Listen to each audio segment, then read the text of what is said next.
संघर्ष अभियान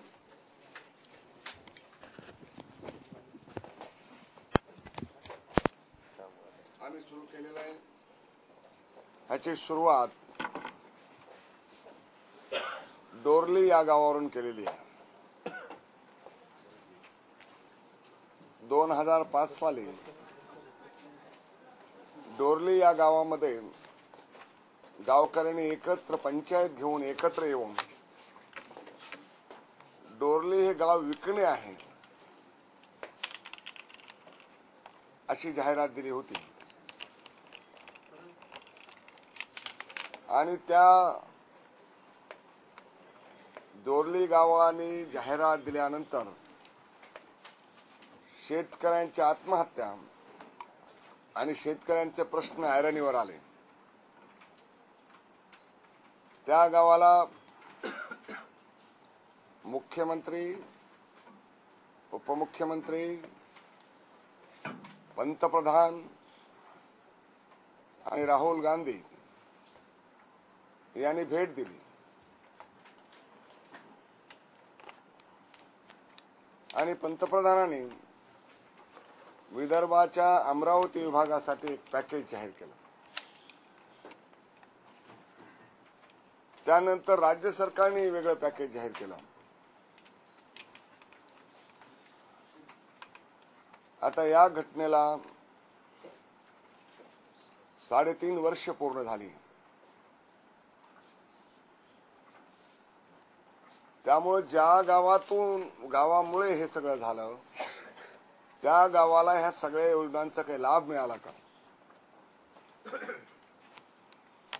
हे जाणून घेण्यासाठी मी डोरली गावची पंचायत बोलवली आणि त्या पंचायतीला गाव पंचायतीला गावचे स्त्री, पुरुष, महिला आणि मुलं असे सर्वजण उपस्थित होते।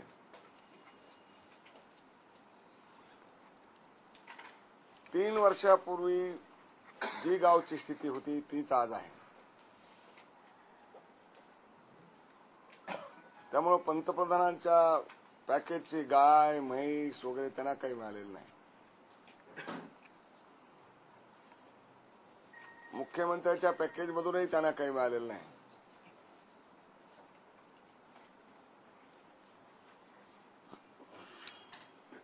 डोरली हे एक प्रतिकात्मक गाव झालेलं आहे। डोरलीची जी कहाणी तीच प्रत्येक गावची कहाणी आहे।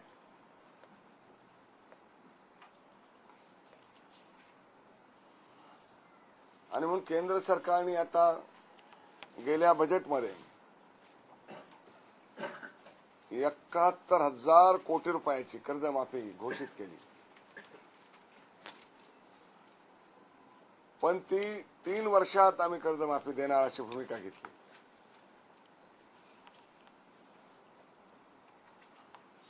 पंतप्रधानांनी प्रत्येक शेतकऱ्याला या कर्जमाफीचा ज्यांना लाभ झालाय त्यांना तू कर्जमुक्त झाला अशा प्रकारचं पत्र पाठवलं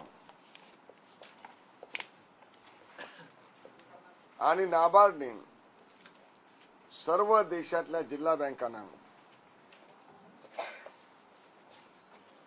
पंतप्रधानांचं पत्र पाठवून ज्यांना कर्जमाफी केली त्याला माफीचं सर्टिफिकेट द्या, पण अकाउंटमध्ये हे पंतप्रधान कर्जमुक्ती पॅकेज 2008 या नावाखाली ते पंतप्रधानाकडून येणं असं दाखवा।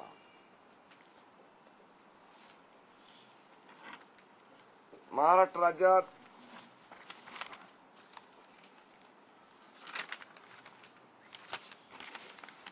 या योजनेखाली 8,000 कोटीचं कर्ज माफ झालं। त्यातलं 5500 कोटी रुपये कर्ज हे कोऑपरेटिव्हचं आहे।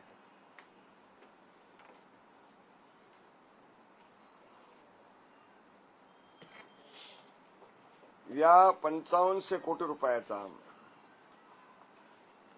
पहिला हप्ता 3100 कोटी रुपये हा महाराष्ट्र स्टेट कोऑपरेटिव्ह बँकेत केंद्र सरकारने जमा केला. परंतु महाराष्ट्र स्टेट कोऑपरेटिव्ह बँकेने हा जिल्हा बँकेला पाठवून शेतकऱ्याच्या अकाउंटमध्ये जमा करण्याच्या ऐवजी जिल्हा बँकेचं जे येणं आहे त्या रकमेपोटी ती रक्कम कापली. त्याचा परिणाम पैसे जिल्हा बँकेला गेले नाही. जिल्हा बँकेला पैसे न गेल्यामुळे शेतकऱ्याचे त्या अकाउंटमध्ये जमा झाले नाही. शेतकऱ्याच्या अकाउंटमध्ये ते जमा झाले नाही म्हणून प्रत्यक्षात शेतकरी थकबाकीतून मुक्त झाला नाही आणि त्याचा परिणाम पहिल्यांदा 27 लाख शेतकऱ्यांना खरीपाचं कर्जच मिळालं नाही. कारण एकूण 32 लाख शेतकऱ्यांना कर्ज माफ झालं होतं. 3100 कोटी रुपये सरकार आणि राज्य बँकेने परस्पर वळवल्यामुळं 27 लाख शेतकऱ्यांना नवं कर्जच मिळालं नाही अद्याप येत नाव.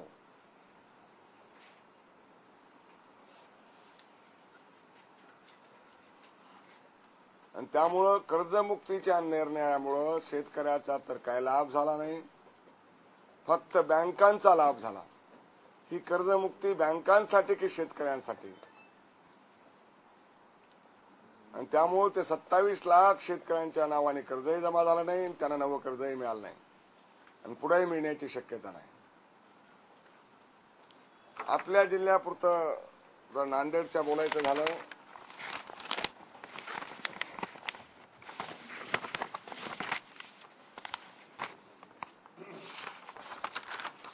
तर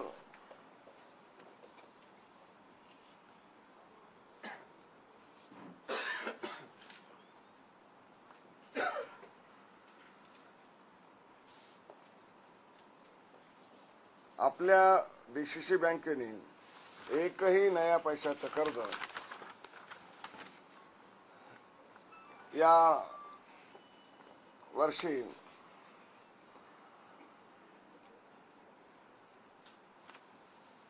हे कुठल्याही शेतकऱ्याला दिलेलं नाही.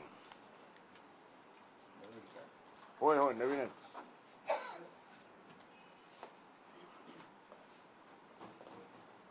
आपल्या बँकेने 145 कोटी रुपयाचं शेतकऱ्याचं कर्जमाफीचं व्यवहार मागितलं होतं.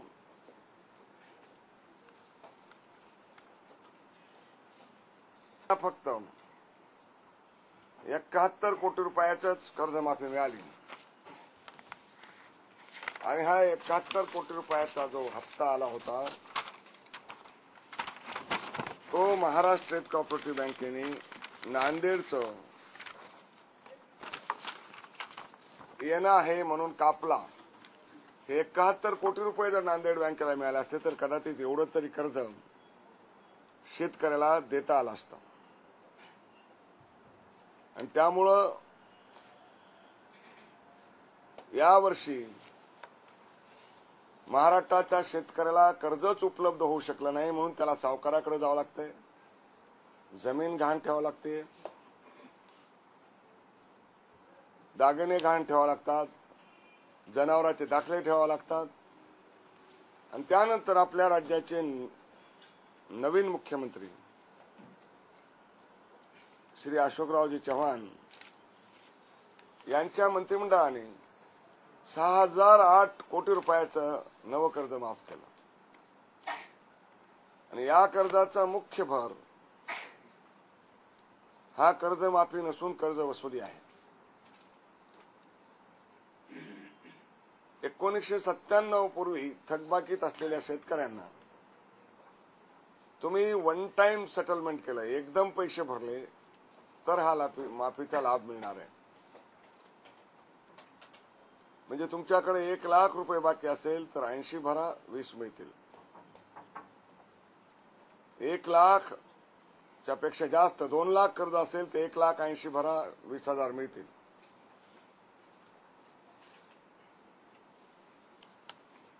त्यामुळं शेतकऱ्याला कर्ज मिळणं हा दरवर्षी त्याची अर्थव्यवस्था चालणारा महत्वाचा मुद्दा आहे. त्यामुळे तो रबीला बियाणं घेऊ शकत नाही, खतं घेऊ शकत नाही, पेरणी घेऊ शकत नाही.